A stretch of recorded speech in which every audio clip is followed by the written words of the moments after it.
Hello, I'm Rebecca of the Garden Gate Flower Company. And I'm Grace of Grace Alexander Flowers. And we've come together to create Stuart and Alexander, Gather at the Garden Gate. A podcast taking you behind the scenes of two gardens, what we've been up to, inside, outside, and out and about. Hello, and welcome back to Stuart and Alexander, Season 4, Episode 2. Grace, lovely to hear from you. Lovely to hear from you too. Sad to be back doing it over a computer, but so lovely to see you last time. It was so nice, it really was. And I can't believe that must be 4 weeks ago, because obviously we've moved to a once a month slot. We're into our August slot, so it's amazing. We are. Is it feeling autumnal where you are? 150% yes. I'm really glad you say that, because I keep thinking it's August. It should be high summer. It's the school holidays. It should be hot. And I am fully in autumnal mode. What we always used to say is you could set your clock to autumn the week after Foy Regatta week. This week is Foy Regatta week.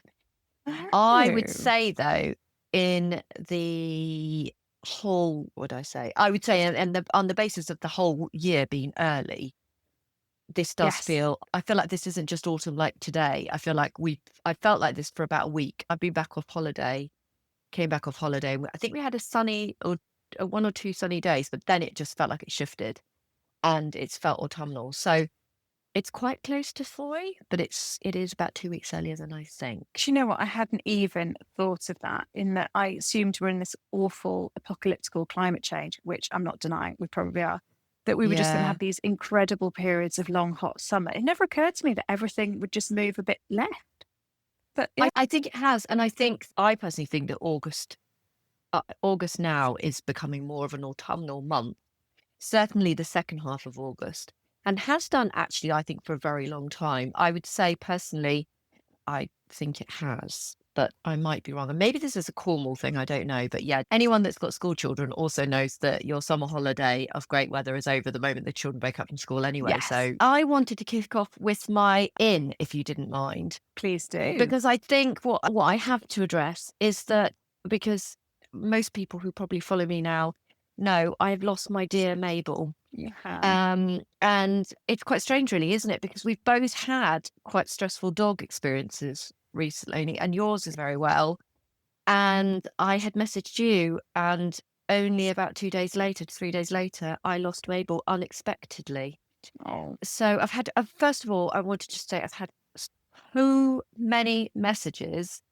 I've had so many messages. I've read every one, but I literally cannot respond to everybody. So this is a very big sort of thank you to the massive dog community that is out there. So gardeners, florists, home lovers, dog lovers, lifestyle lovers. It is literally, I feel like literally everybody really cares. She was, lots of people laugh, she was 14 and a half. She was a collie cross lab. She never gave us an ounce of problems with the vet or anything like that. And sadly, the thing that made it a little bit more dramatic is that actually we were away on a family holiday when it happened, which gives me goosebumps now and makes me have a lump in my throat. But it did, I don't know. Sometimes I sit here and think maybe that was the best thing, that we didn't have to be there making that decision at that moment, or maybe it wasn't. I don't know. But she was with my mum. She'd had her last best walk at the Conic. And the Conic were allowing my mum to walk around the gardens and things like that, which is incredibly kind of them, because we live so close to the Conic estate. And mum said she'd gone round one tree about 5-6 times and did think that was a little bit weird. And the next day, I actually was on the phone to my mum when it happened. She jumped off the sofa and just had a huge stroke. And as sadly with most dogs, we did have to put her down, but it was a case of it would be keeping her going for me and the family, not for any benefit to her whatsoever. And I think all of us can relate to, when you own an animal, you have that wonderful opportunity to do the right thing, right time. And she was with my mum. So my poor mum had to go through all that. The vets were brilliant. They did it all on FaceTime with me. So I sat on the balcony, and it was the saddest moment sitting on the balcony in France. Oh, gosh. I know. And I think the hardest, Grace, was coming home and getting back in the van, which everyone that knows me knows that Mabel and I travel together everywhere. So there was dog leads, dog beds, dog treats, a new packet of dog treats that I hadn't opened yet, which go and give your dog that dog treat. Don't wait until you save it. Yeah. So I've basically been inside sorting out the house very slowly, I will say. I didn't get rid of her dog bed for at least a week. I seem to be quite happy just to trip over it and walk around it as I normally curse it because it ends up halfway into the kitchen. Just because it feels weird. It feels very strange. I have realised we have a huge amount of food that we don't consume that Mabel must have done. The last piece of toast on every corner, and also not just the last piece of toast full stop, the last piece of toast on every corner of the toast. Do you see what I mean? My son said opening a can of tuna will never be the same again because she used to lick out the tuna can. And all these little rituals, and they really bookend your day, don't they? The beginning and the end of the day. So you've gone from a dog to no dog, which we've gone I think to no dog. I went from 3 to 2 a few weeks ago, and that was hard enough. But the idea of coming home and there not being at least one dog would just, I think, Woody has had to up the stakes. So I don't know whether this is like public knowledge, but we have a hamster, which my youngest son. No. There's some things that just aren't as Instagrammable as others. I was going to say, But having said that, he is mega cute, actually. You might well feature at some stage. Woody was bought last Christmas by my youngest son, who was desperate, and I put off and then had a moment of weakness because the eldest son went travelling, and I thought, oh, maybe this is what the youngest one needs. And actually Woody has turned into, as with so many flippin' pets, something of my responsibility again. And I get really genuinely concerned that this hamster is living its best life. So the hamster actually now lives in the bathroom and now owns the entire bathroom. So he just literally sleeps in his cage, but spends the rest of the waking time around the entire bathroom. And he's destroyed at least 3 very beautiful towels because they dangled a little bit too low, and he thinks they're some sort of climbing chewing frame. He's nibbled them and made a nest. He's rogue. He is also found out to now be a she. Yeah, which is again, we just call him he. I don't think he minds. So Woody is being well looked after, and it is at least something going on 4-legged in the house at the moment, which is quite nice. But at the moment, we're just the one thing that's very surprising me is everyone also jumps on and goes, "Are you getting another? Are you going to get another?" Like I don't think not in that place at all for getting another. It's a very strange feeling because I don't really want to replace. I just would like her back. Thank you very much. I miss her. I miss her personality. Yeah. We'll wait and see. The kids are getting older, and my husband and I have a little bit more freedom to do things without having to worry about rushing back for a dog. But I certainly am missing a dog. So I'm on the big tidy up inside, and it is amazing how little I have hoovered since dear Mabel has left. Yes. I have piles of red hair that collect in the corners of my stairs. Yeah. Oh, there is not much of that going on. That is quite surprising. So that's been my somber in, but I wanted to get that in there now because I do feel this need of just moving, not forgetting, but moving forward she had a very wonderful time. What have you been doing in? What have I been doing in? We have been doing more on the cottage renovation. Oh. So we've had one of those things where it's a bit like trench warfare, is it? You plug away at stuff and nothing happens for ages. And then we've suddenly had a flurry of really exciting things happen. So a structural engineer has been round to look at the wall between the 2 tiny kitchens that had been boxed together. Yes. And so funny. So first of all, he said, "That's ridiculous. That's a really modern wall. Of course you can take that out." And I was like, "Brilliant, lovely, that's it." And he said, "Yes, but surely you'll have to get conservation consent because you've got this lovely old kitchen." And I said, "This kitchen's a year old." Brilliant. Oh. We just made it look like it had been there forever. He couldn't quite believe it. That was quite funny. Well done. That's quite good. That's an achievement. So That's tick that is box, quite isn't an it? achievement. You go around the other side and it's all IKEA MFI type cabinetry, but our side looks incredibly vintage. So I love that's that. incredibly exciting. We've just got to wait for the conservation officer, as everyone else does. And then hopefully by Christmas, we're going to do some rather radical restructuring downstairs and because the kitchen of Gracie, my dreams. I was going to say, Grace, you didn't think that you could necessarily open the two up, did you? We've opened them up upstairs. Top. So I'm sitting in what we call the long room because it is so long, because it's 2 bedrooms stuck together. The bedrooms were tiny, so that makes it sound like we've done something ridiculous. We've now got one decent sized bedroom. But so hopefully, so I sit here looking at this huge room thinking my kitchen's going to be this big. Which I can't wait. So there's lots of that sort of, what order do we do things in? And then waiting for tradespeople to get back to us, turn up on time, all of that sort of stuff. But it's feeling really like we're making progress. Are the floors the same, by the way, between the two houses? Like the flooring downstairs? The bits we can see, yes, in the kitchens, but the ceilings are different heights. Interesting. I don't know what's going to happen when we get down to it. But yes, but we're doing that thing that I think every single person who has any sort of project is saying, we'll be done by Christmas. We'll be done by Christmas. No, it won't. I was, like I said, I was in the interior business before. We are in the end of August. That is not going to be before Christmas. Not a size project. Easter, potentially. Yeah. I have these fantasies that I'm just going to get a massive hammer and just bang the bricks out. But it never turns out that's how it is. No. But anyway. Yeah. And you've probably got no bricks there. It's all cob, so it'll be completely... There's bricks in between. So that's why the structural engineer was just like, what is this wall? It's just some modern bricks that have been put up between 2 rooms. But I have thought that before and stuff's happened. And we've uncovered some incredible bits of the wood. Some of the wood in this cottage is just the most amazing stuff. So we've got these huge beams and trusses, and we're just very sympathetically trying to expose just the bones of it, which is so incredible, and have been just covered up by criminal levels of bodgery and the dreadfulness.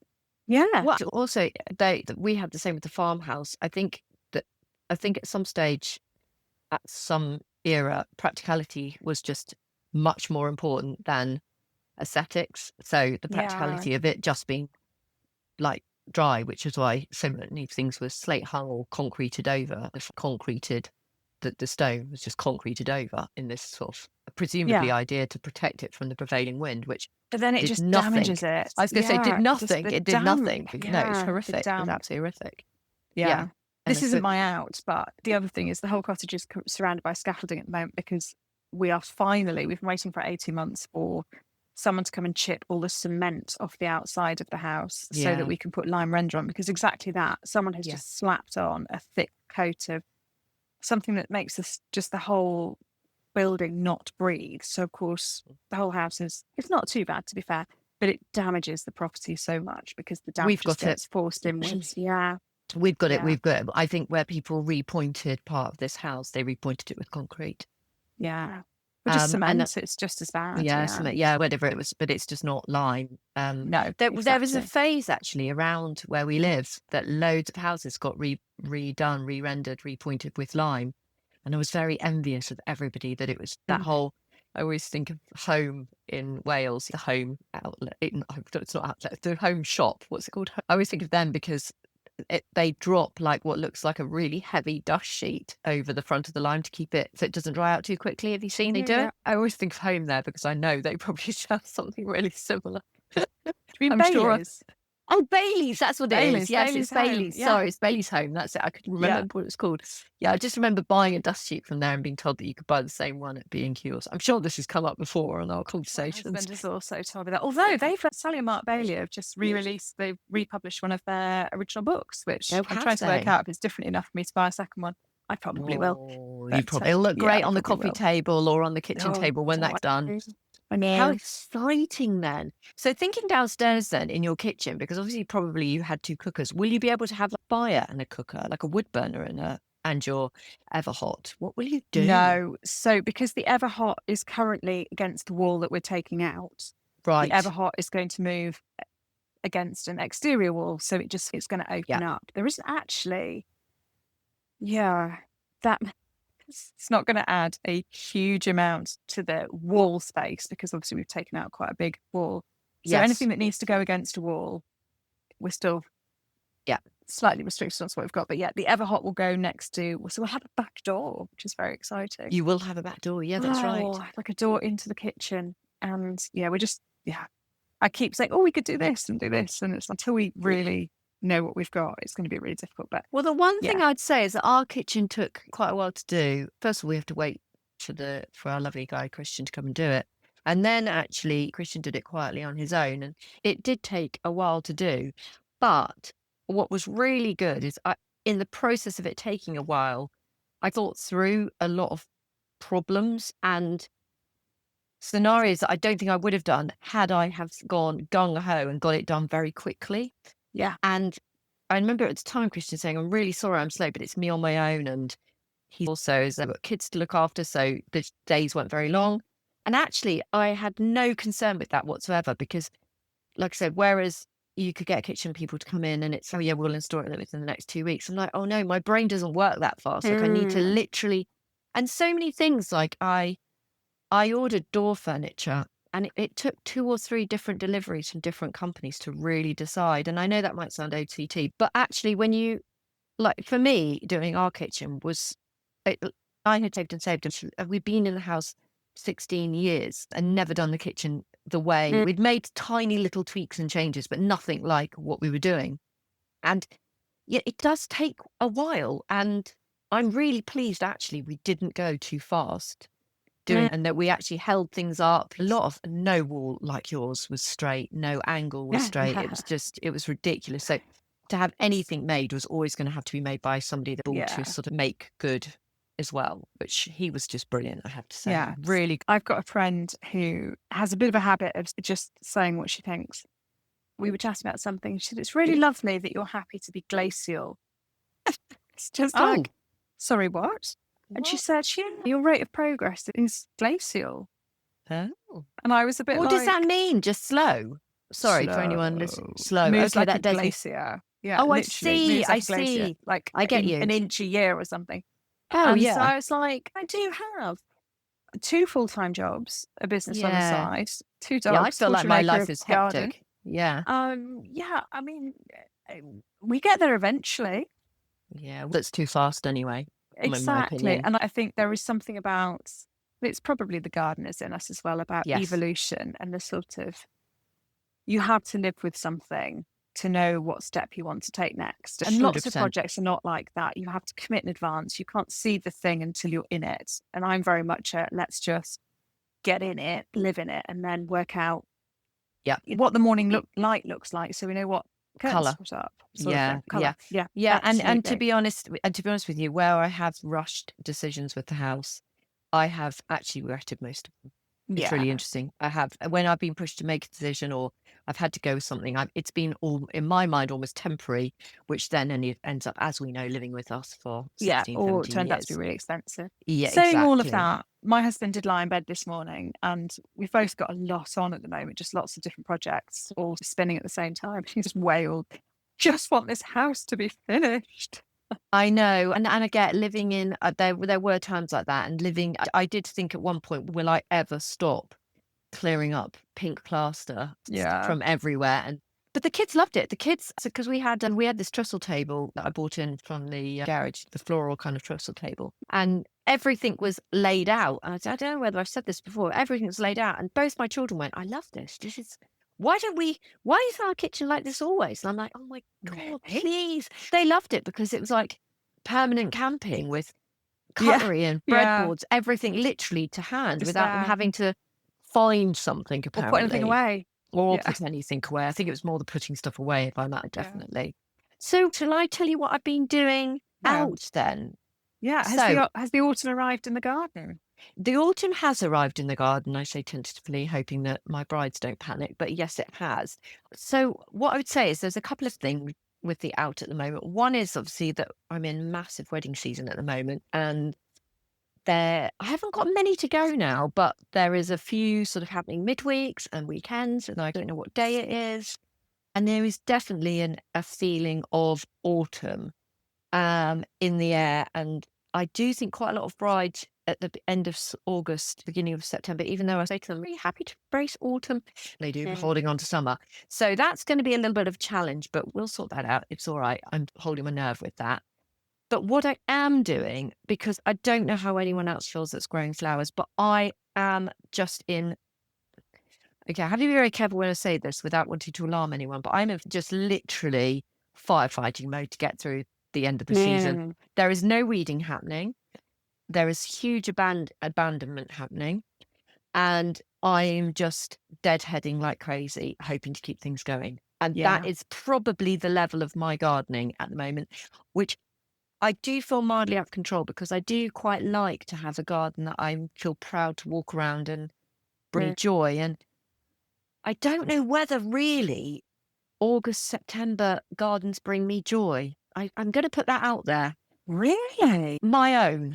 Okay. I will put that as my own garden, because I think I'm absolutely, I don't know about you, Chris, I'm exhausted. When you go so early, so fast, on, us growers, I started this year's flowers last June. Okay. Just remember that. So June 2024, sowing all the biennials, and it did not stop from there. Then you've got autumn sowing, then you've got planting out, then you've got mulching, then you've got beds, sorting them, weeding them, getting them ready. By now, I literally want to go. Can everybody just go to sleep? Let's all just go to sleep. Let's come in from the garden, put the fire on, stick the kettle on, pour a glass of red wine. Let's just watch Netflix for 6 weeks. You're done. I'm there. You're done. I'm there. So ready for a bit of hibernation. And then you know what?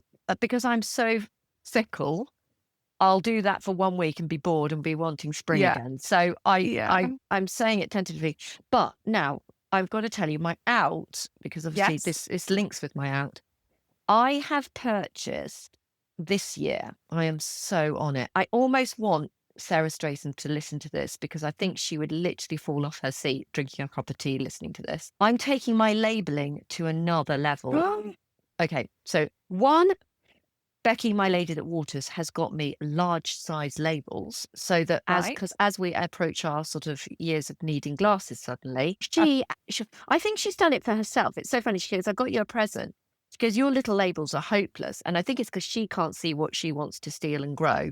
So she bought me bigger labels. The other thing is I've bought flags. Okay. These look hideous. I will say nobody wants to have these, but my plan is, the worst thing about this time of year is you go around all the dailies and all the plants that you go, that wasn't great. Not good. Yeah. And you never ever remember where they were, where you have to dig them up, and what they were, do you? Unless you're amazing and have labels. A funny coloured piece of, I have knitting wool in a red that I tie around things that I really like sweet peas. If they really good variety, I've always got a string in my pocket. I get that, but I think that I've tried that, and in my world, that just gets lost, and it's not offensive enough. These flags are so offensive, they are going to have to be removed. They're just flapping at me, so they are like a reminder. Becca, this dahlia was hideous, dig it out now. And so that's what I'm doing. So at the moment, so do you flag things you don't like, or flag things you do? I flag things I don't like. So this is the thing. Okay. Yeah, okay. So basically, I have gone around flagging sections of the garden even. So it might be marked out sections where the whole lot's going to be dug up. Dahlias. So I flagged right in the middle of the dahlia. So when it dies back and I'm like, I can't remember in this row exactly where it is. I'm like, no, I know it's the beast in the middle of this flag. Okay, so, can I ask a daft question? Yeah. Why don't you just dig it up when you see it and you don't like it? I'm glad you asked that, Grace. And the answer is, at the moment, they are doing me more good than they are doing me bad, because the ground is so dry. Any extra dry, bare soil is just a soil, water absorption, evaporation. And also it's in my mind, it's destroying the structure at the moment when it's at its most vulnerable because we are so dry. Yeah. That's my reason. So yes, Okay. I have to say with a caveat, early in the season when, and I won't say what the supplier was, but I had 3, what was supposed to be remarkably beautiful dahlias. With a yellow. Came bright yellow. Yes. Oh, it's always yellow. It's always yellow. I did get a refund. They were very quick and I did get a refund. They had to come out because any photographs would have just been ruined by these acid yellow dahlias. So I did dig those up, but that was very early in the season and the canopy of growing was still there. But I just don't like to dig things out at the moment. I just think everything's so dry. So, and equally, I have not got time. So the flags will mean that when I go up to the land, I might start digging things out slowly, but I just haven't. It's been wedding season. I don't have time. Also, can I just say, sorry, I'm not finished. This is a big one. Sorry.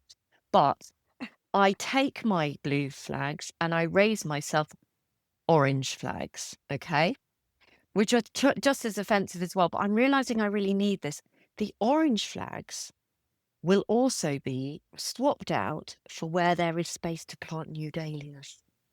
Because if you leave your dahlias in and you're like me, I can't remember until they started to sprout through where my gaps are. I mean, what I'm hoping is that EasyJet doesn't land in my garden, is all I'm saying. Okay. Don't you think this is a good idea? What can possibly go wrong? I think it's a brilliant idea. I think it's a brilliant idea.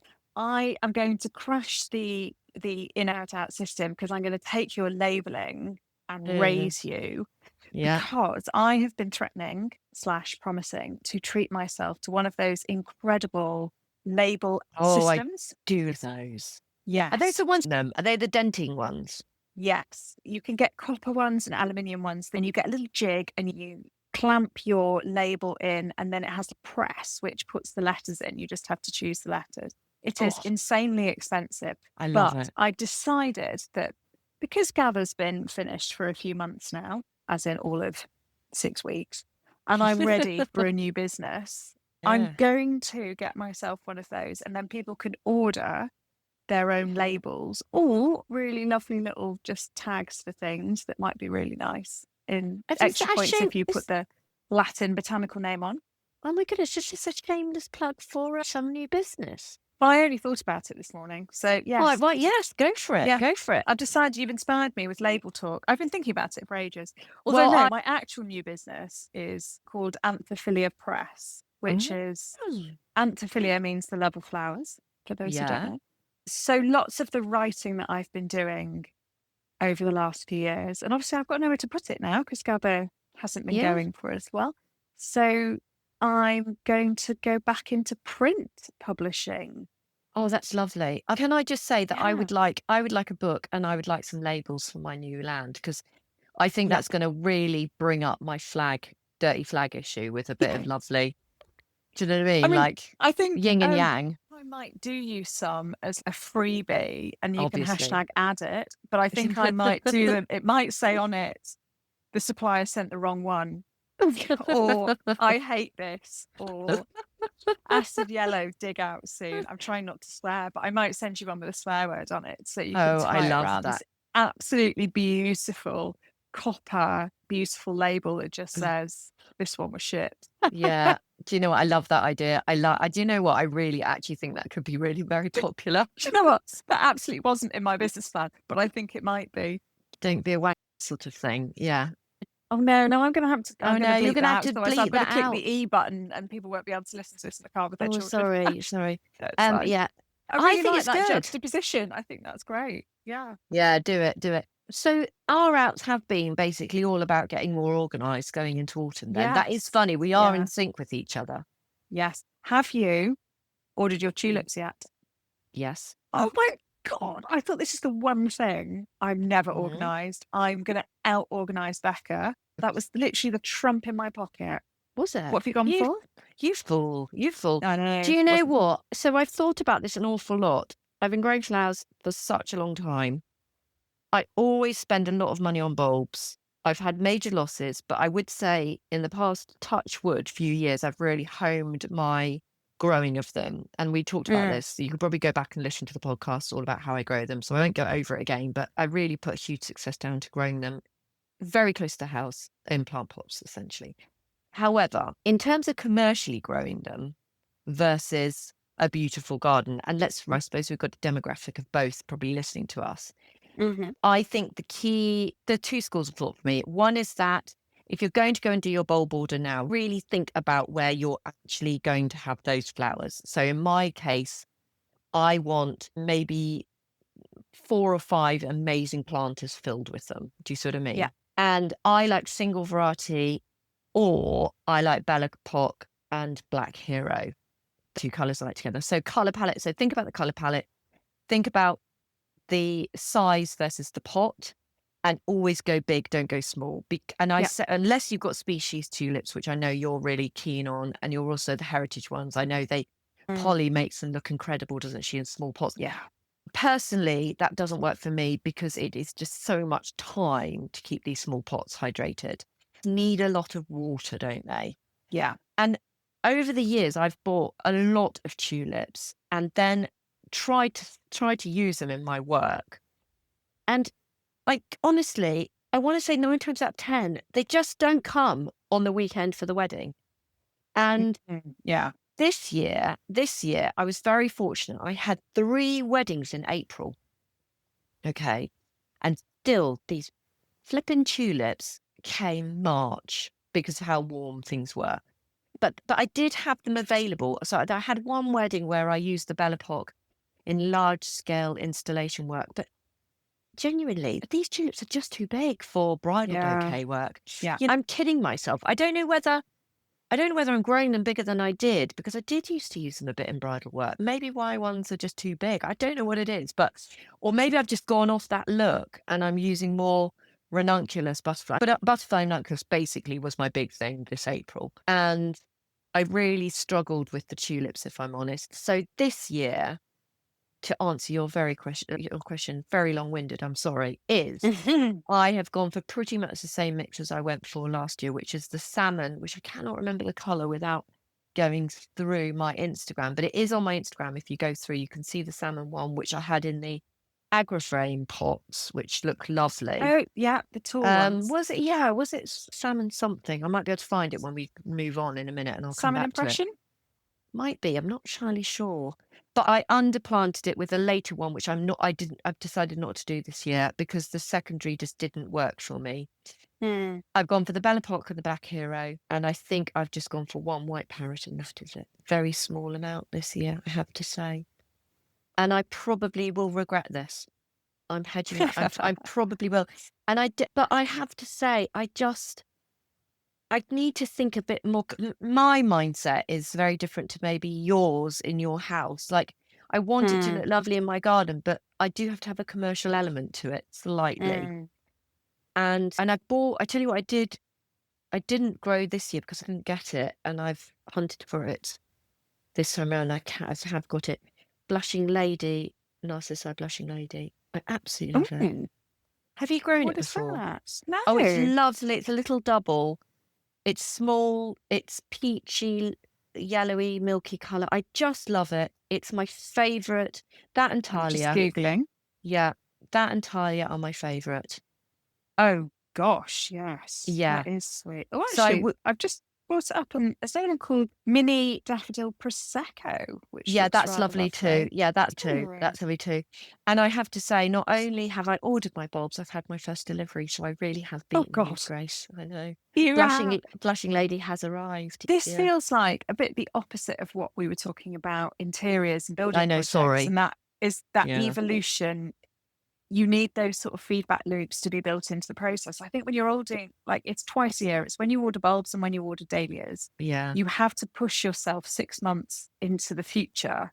Yeah. To make those decisions. And it's really interesting, not wanting just to plug my new business again, but Anthophilia Press. I can't write about things that aren't happening now. Very hard. And so I think I've got to make a bit of a decision about how I do it. The hedgerows around here at the moment are astonishing. Like, right now, they are perfect. Blackberries are perfect. The rose hips are perfect. The sloes are perfect. So I'm going to photograph them over the weekend.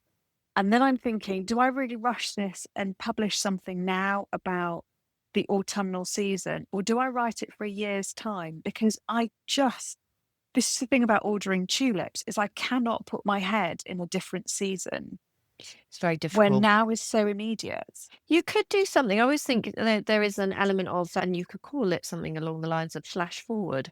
So it's a sort of a future mindset where it's a smaller edit, but it's just to remind you, this is something to consider. I think this is why I end up literally running away with each season and moving to the next, because gardeners, whilst we are patient and everything like that, and we always think that next year we're going to do it even bigger and better and wonderful. Always.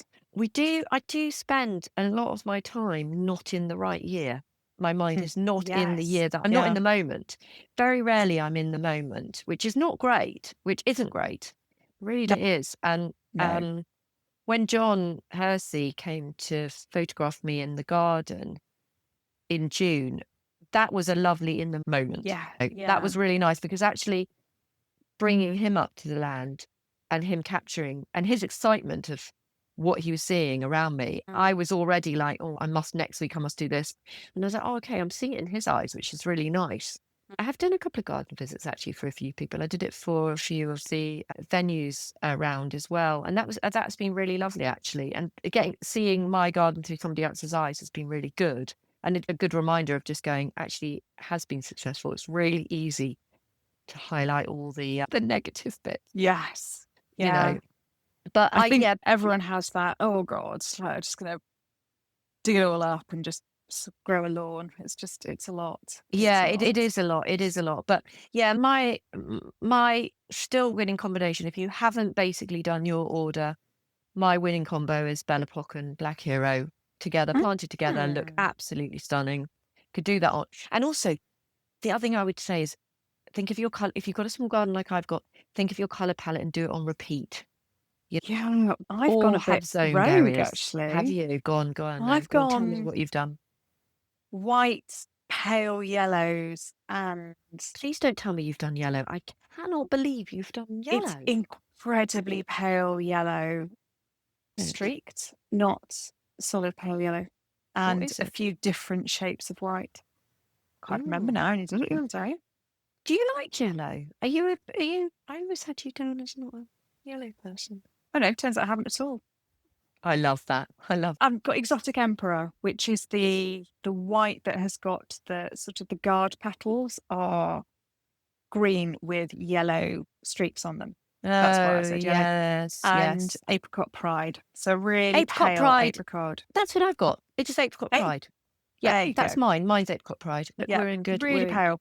And just a couple of Apricot Beauty, just because they're a little bit darker, that I'll just scatter in. But I'm definitely going pale. Lots of Apricot Foxgloves that I'm putting in a big container. But I have to confess that my bulbs of choice are the really lovely, the miniature narcissi, the Arctic bells. Love them. Minnows and things like that. They are so my favourites. But I've got loads of those saved. So I'll be replanting those in bowls and glass jars and things like that for this spring, because I just love those. I do too. I made the mistake, and I will put that out here as well, just in case anybody makes the same mistake as me. I decided, so this year, as in ordering them last year to flower this year, I made the mistake, having grown them the previous year in white, the Arctic bells, because they're so expensive. I thought, I'm going to buy a mix. It'll be fine, I'll buy a mix. If you want white, do not buy a mix. They're all yellow. They're all yellow. And they were all a hideous yellow. I thought I'd be savvy, and I thought, come on, Becca, you can have some mixes. They'll be lovely and cheerful. It'll be fine, blah, blah, blah. Everything was yellow. And what I would say to anybody on a budget is just buy less and buy what you really want. Yes. Do you know what I mean? Absolutely. Yeah. Saying that, my taste in tulips, I just had a look at some of the breeder tulips and the heritage tulips, and there is my favorite is £7.50 per bulb. So yeah, I'm not sure. I think I was thinking about doing that this year, and I think I talked myself out of it. Yeah, I think I did my accounts and then did a very rational conversation with myself. And I think that's the thing. You have to decide what grower you are. What is your thing? So yeah. But I have got lots of butterfly ranunculus coming this year. So I'll be doing a bit more of that and growing those in the tunnel because they were really, really successful for me. So I trialed it this year and I used them a lot, and they were loads of my clients loved those. So that was really good. Yeah. So my out, is that your out or is that your out? Oh gosh, The out has been rambling and not very clear, but yeah. Can I do my out? Yes. So I've got for it. only for the purpose of this is quite nice. So basically, as I said, I have been to France for my holidays. So I went to the south of France. We flew into Nice and went round to the next little town called Villefranche-sur-Mer, which is I absolutely love that French Riviera, Grace. This is my second or third time I visited this area. I went with a couple of girlfriends pre-COVID, and we did Nice and then went along in the train to Menton. And we did Monaco and Ventimiglia, which is in Italy. And it was all great fun. It was lovely. And I just think it's just got a lovely... I'm a by the seaside gal anyway, so it's like home in a weird way. It really reminded me, so it did remind me of Cornwall, actually. Only in the sense that there's sea. That's probably... Yeah, I was going to say. Yeah, I don't know. I just thought I just think I suppose if Cornwall was to do the south of France, it would be Villefranche-sur-Mer. So I was thinking it's just so lovely. Great food. Absolutely fabulous food, lovely swimming. The people were really lovely. It was so nice. And we had a really nice Airbnb looking out over the Cape, which is I'm going to pronounce these things wrong. So please, dyslexic person pronouncing things in French, so please forgive me. But it's Jean Ferret, Cape Jean Ferret, I think it's what it is. But it's the Cape that comes out of Villefranche-sur-Mer. And it's very beautiful there. And on the Cape, is this amazing garden and villa, which was I call it the Rothschild family, but they call it in France the Rothschild family. That's their pronunciation of it, which I didn't know that actually. No. They kept saying Rothschild, and I was like, what were they talking about? And it's, anyway, if you read it, it looks like Rothschild anyway. Yeah. So this beautiful pink villa, which was created, I think she was a baroness. I think it's Beatrice, her name was. I'll make sure I have a look and see if I can get that. She, I think, she was in Paris, came down to Villefranche and saw the Cape, saw this beautiful bit of land and decided they were bankers then, build this beautiful villa. And it sits with literally views across every single side of the villa. It's incredible. Yeah. So each side is flanked by sea and the most beautiful gardens. There are 9 gardens there were created by, I think, something like 30 gardeners over the years. And so they've got the Japanese garden, they've got the French garden, they've got the English garden, all that sort of thing. And it was just beautiful. And I got there I went by bus on my own, which I know, which the boys all went off to the water park and I went to the gardens. First of all, coming from Cornwall, we don't do buses. So first of all, I got on the wrong side of the road for the bus. Huge error because you go the other way. Yes. But I didn't actually get on. So I realised very quickly I was on the wrong side of the road. So managed to get the other side of the road. And then also, cash is king on buses. I didn't have cash. I thought you could pay like you with card. So anyway, I was allowed on without any money, but told that on my head be it if somebody came round, which petrified me the whole journey. But anyway, but I got there really early as soon as it opened. And for the first half an hour, I was on my own and walking around this garden. And I did the garden first as well, because I thought, let's do the garden where you can enjoy all the vistas without a million people in the views. It was so lovely, and loads of water and a rose garden as well. Oh, did you take a proper camera? Do you know what? I didn't. I and ahed about taking a proper camera, and in the end, I didn't. Did I regret it? Yes, I think I slightly do. Were you more in the moment because you didn't have a proper camera? I think that's the thing. I think this is, actually having teenage children is quite a thing, actually. They say this quite a lot. They're like, Mum, put your phone down. Just enjoy it. So it's quite funny. be in the moment. It's come full circle. I know, hasn't it, just? So I didn't mind. The one thing I would say is their rose garden wasn't particularly. My rose garden's better. Sorry, I'm just putting it out there, but it's hot there. It's very hot. Yeah. So it wasn't, and actually it wasn't in flower yet. It was obviously at their repeat flowering. But they were quite small shrubs, but they all were on the Villefranche side, which means they get the afternoon sun, not the morning sun. So they're morning shades. That side of the garden would be heavily shaded in the morning, which is quite interesting.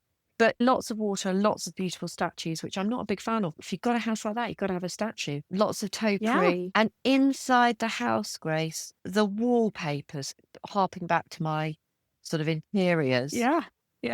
The fabrics were just stunning. And the vistas from every single flipping window were, but my goodness, they must have cooked in that place because there ain't no aircon and it was boiling in the house going.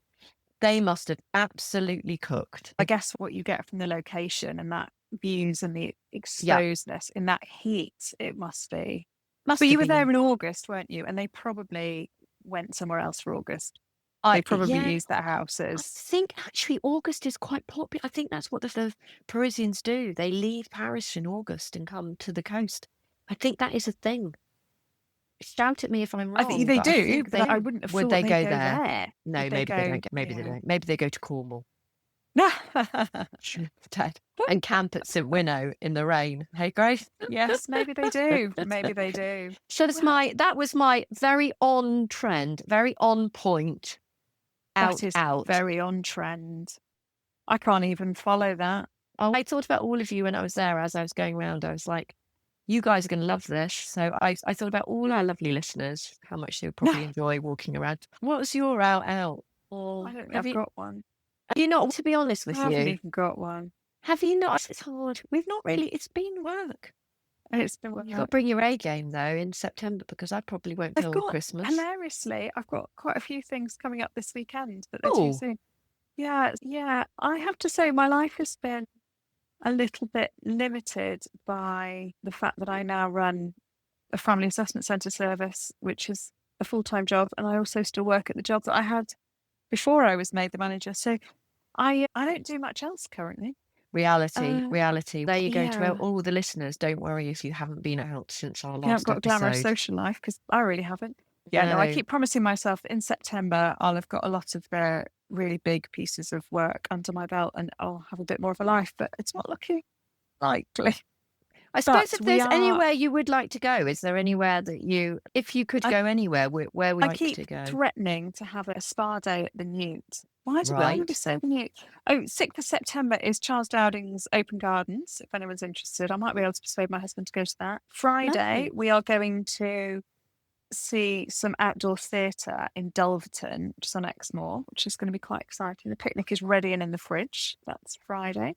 And then Sunday we've got, sorry, I've now sounded like I am having a social life. Sunday we've got some friends coming over and going to the polo. So, I've just had a really very boring sort of August month. Yeah, since I last saw you. I think seeing you at the Story Family was the last exciting thing I did. Apologies to any of my friends if I suddenly realised that I have actually seen anyone. I don't think I have. The only thing I will say about Story of Emily, by the way, is we did completely go nuts, didn't we, for that weaving? We did. That weaving, the hazel edging. Yeah, so I've talked to Christina, who's the head gardener, told her how much we absolutely loved it. I've convinced her that she needs to give me a one-to-one on it. But you run a workshop? No, I'm not going to run a workshop. No, but I'm not going to run a workshop because so basically, I think they are going to run a workshop on it. I've told them they need to. I think nothing is confirmed, and I probably am going to get shot for even saying this, but because I think she has maybe mentioned it to the powers that be about it. So I don't think it's even confirmed, but it is in her mind. It is in her mind. It's in mind. I'm hoping that if she does run one, I'm going to go on it. Yes, 100%. I think I've got at least a dozen friends that want to come with me. But if she doesn't run it, I'm still going to make her come and have a cup of tea and a slice of cake. I'm going to convince her to come and eat cake at my mum's house. And because it was just amazing, wasn't it? It was It so was beautiful. lovely. Yeah. She brushed it off as being very simple and very easy to do, which I really am not sure. People who can do it always say things like that. Yeah. So irritating. Yeah. Watch that space. Keep an eye out. If you don't follow Story of Emily Instagram, maybe follow them or go and keep an eye on some sort of stuff for them, because I think that could be a really interesting workshop coming up if they do one. And it won't be long, and I'll be launching my oh my goodness, I did say it, sorry. Christmas wreath workshop. I'm ready for it. Yeah, I'm ready. there will be a Christmas wreath workshop at Baconic this year. I can't quite remember the dates. I think it's quite early, beginning of December. It will be out soon. Keep an eye out. Those always get booked up really quickly. So go and support your local floral wreath maker. Go and support all your local makers at this time of year. We all need you. We all need you to support us. Sorry, I was about to say we've just booked 2 days up in London for the 2nd and 3rd of December. That's not in the spirit at all, is it? No, it doesn't matter. I think you are very supportive of local makers, actually. So don't worry. So too. Don't worry. Don't worry at all. You can still have a blip moment in London.